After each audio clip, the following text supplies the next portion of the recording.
Morning, Glory America. Bonjour, hi, Canada. I'm Hugh Hewitt, and rarely have I been this welcoming to any guest, but Mollie Hemingway is one of the few people inside the Beltway who understands what's going on with the court this week, the last month. Good morning, Mollie. How are you? I'm all right. It's great to be here with you. Thank you for joining me. Now, Mollie, I want to talk about three things. The first is that the non-story of the Killer's Manifesto in Nashville compares with the story about the Killer's Manifesto in the form of a patch, an alleged patch in Texas. I grieve for Texas, I grieve for Nashville and all the victims, but the legacy media constructs narratives. I want people to be aware. We are being given a narrative before we know a thing in Texas, and we don't know a thing in Nashville. Does that strike you as odd? It's so ridiculous. I mean, we did know early on when the six Christians were killed in Nashville that the police chief said something to the effect of, "We think this is related." That this was like an activist type thing. But we've gotten almost no information since then. The media aren't curious about it. They're not driving into to answer the question. They're in fact just turning it into almost like the opposite of what it seems to be, where a person who identified as transgender killed these three children and their caregivers, and they've turned it into like a sort of a pro-transgender incident. And then in Texas, we have next to nothing at all about this, and people are using anonymous intelligence leaks, like they always do, to say that this alleged shooter, who, I forget his name. Don't say it. We don't say their names on the air. I think it's crazy that we ever do. Yeah. That's actually a good point. It's a Hispanic name, let's just say that. Yeah. They're saying he's a white supremacist. So, maybe there's something that makes this make sense, but it's a very weird narrative push. Maybe he's mentally deranged or something. Yeah, like this. No one is not mentally deranged who shoots up innocent people and children. A 5-year-old died in Texas. 6 kids or 6 kids and caregivers died in Nashville. It's the same crime again and again, and it's horrific, Mollie. But I don't have a narrative for any of them because I don't have any evidence about narrative. Right. Well, we do know there's evil in the world and that it is afoot. So that's a narrative for you. Second story, non-story. It is a non-story about the court, and we're going to come back to that. But it is a story about that MSNBC interview. Now, that Stephanie Ruhle did with the president. The president is infirm, Mollie. Did you watch that horror show? I watched a bit of it. It was very uncomfortable and cringe-inducing, yes. What is your takeaway from that? I don't want him doing, what he said earlier in the day. Do you remember he said, "I'm going to have a huge press conference, so I've got to get out of here." And everyone in the media said, "Wait, we haven't been told about a press conference." It turns out that he was so out of his mind, he meant that he had a sit-down interview with a very friendly reporter at NBC. And that's already disconcerting. It's disconcerting that he's unable to have a press conference. And then his performance in this press conference, he was fumbling over various aspects of the questions that she answered, and they couldn't have been easier, gentler questions. Yeah, this is an underhand, soft pitch, coach pitch, whatever you want to call it. Cut number 4, Joe Biden with Stephanie Ruhle. Let's have Mollie comment on this. For example, you're going to be able to get an Amtrak, and instead of going through the tunnel of Baltimore at 30 miles an hour because nothing's been done under the Chesapeake Bay under the Baltimore area for 80 years. They're going to be able to go at 100 miles an hour. They're going to see railroads going from Syracuse all the way down to New York, upstate New York.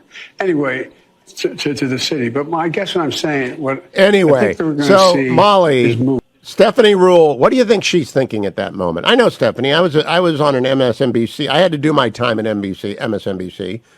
3 years of showing up whenever they wanted to, but I broke out of jail. What do you think of that? What do you think Stephanie Ruhle was thinking when the president did that?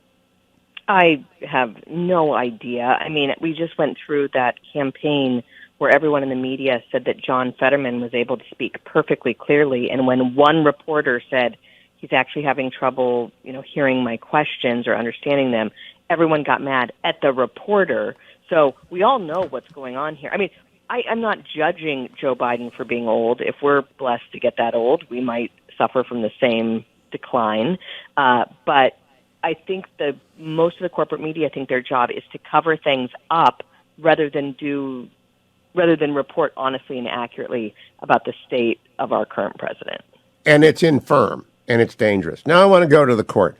Ed Whelan tweeted out 22 minutes ago, less a beginning than an intense escalation in response to another. From the editors of NRO, we are witnessing the beginning of a concerted progressive assault upon the Supreme Court and the independence of the judicial branch.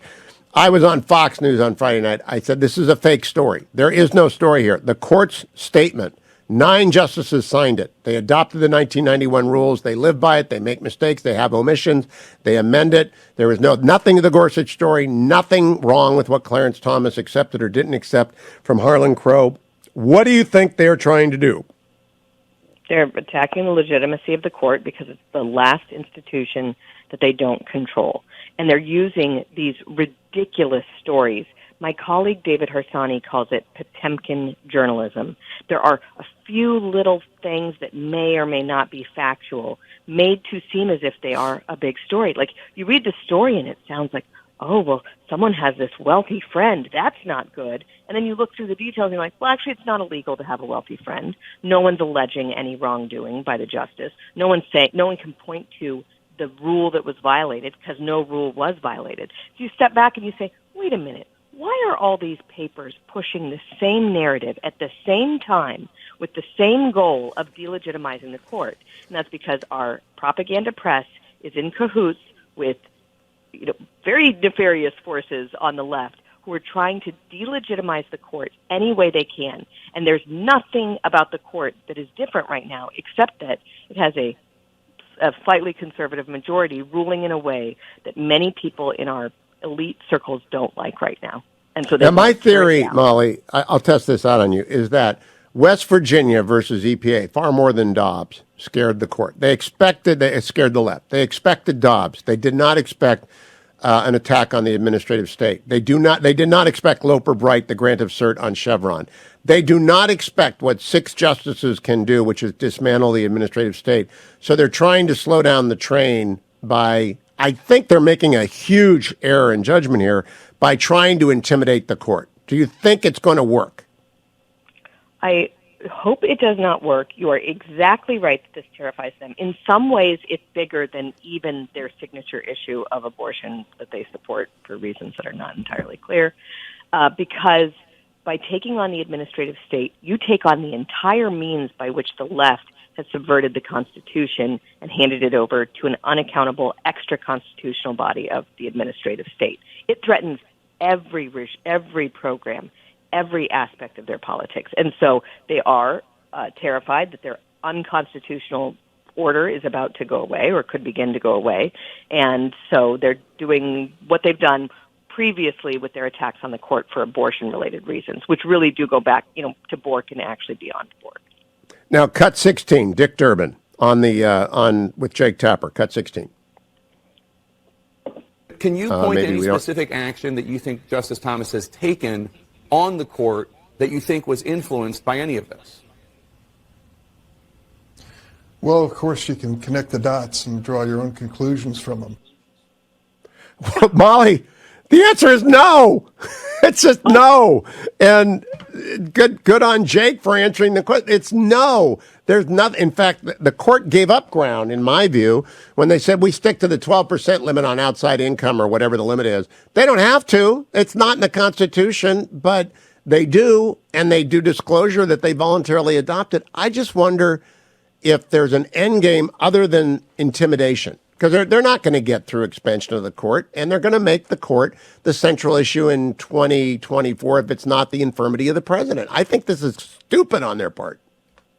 Yeah, well, it's stupid, but it does motivate their base. I think that's a really funny question or interesting question, in part because what they're alleging is that Clarnece Thomas's friendship with Harlan Crow has somehow violated the ethics of the court.